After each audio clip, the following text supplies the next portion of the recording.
सिखों के 9वें गुरु धर्म एवं मानवता की रक्षा के लिए अपने प्राणों की आहुति देने वाले गुरु तेग बहादुर साहिब के 350वें शहीदी दिवस पर मंगलवार को उरई में श्रद्धा और सम्मान से भरे कार्यक्रम आयोजित किए गए। शहर के घंटाघर स्थित गुरुद्वारे में सुबह से संगत जुटनी शुरू हो गई, जहां विशेष दीवान, शबद कीर्तन और अरदास का आयोजन किया गया। शहीदी दिवस पर संगत ने गुरु तेग बहादुर साहिब द्वारा दिए गए बलिदान को श्रद्धापूर्वक याद किया। उपस्थित लोगों को बताया गया कि गुरु साहिब ने कश्मीर के हिंदुओं, पंडितों और आम लोगों की धार्मिक स्वतंत्रता बचाने के लिए दिल्ली में बलिदान दिया था। कार्यक्रम में स्थानीय सिख समुदाय, समाज सेवी, व्यापारी तथा विभिन्न वर्गों के लोग शामिल हुए। तेग बहादुर सिखों के जो 9वें गुरु थे,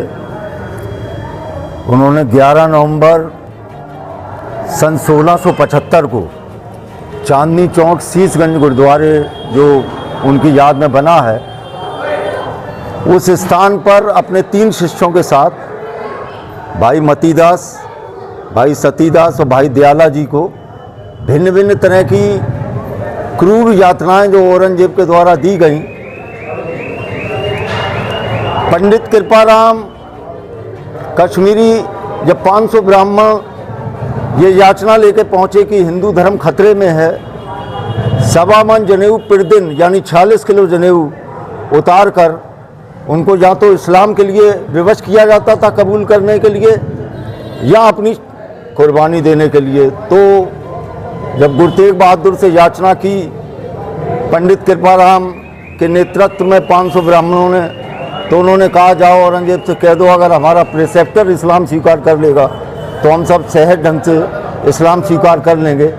तो ये मानवाधिकार अंतर्राष्ट्रीय स्तर पर पहला उदाहरण है कि किसी दूसरे धर्म का सम्मान करते हुए गुरु तेग बहादुर ने मानवाधिकार के अंतर्गत ये अद्वितीय कुर्बानी, अद्वितीय शहादत और एक ऐसा एग्जाम्पल क्रिएट किया जो आज भी विश्व के इतिहास में कहीं दूसरी जगह नहीं मिलता।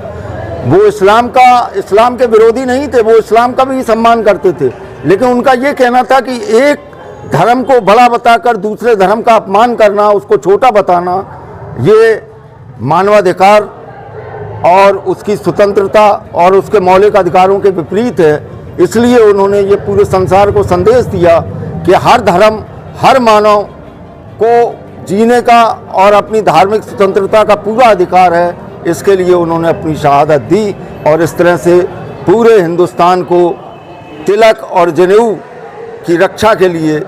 उन्होंने ये शहादत देकर ये साबित किया कि हर आदमी को व्यक्तिगत अपनी धार्मिक और अपनी आस्था की स्वतंत्रता होना चाहिए। और मैं समझता हूँ कि आज भी अंतर्राष्ट्रीय मानवाधिकार के लिए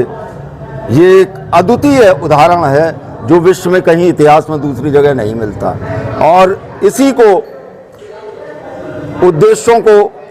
नई पीढ़ी के लिए और आज के समाज में जो ज्वलन समस्याएं खड़ी हुई हैं कि एक धर्म दूसरे धर्म को छोटा बता रहा है, बड़ा बता रहा है, उन्होंने यही कहा कि मानव की सभ्य जाति के पहचान वो, यानी इंसानियत और मानव धर्म से बड़ा कोई धर्म नहीं है। इसी उद्देश्य के साथ आज ये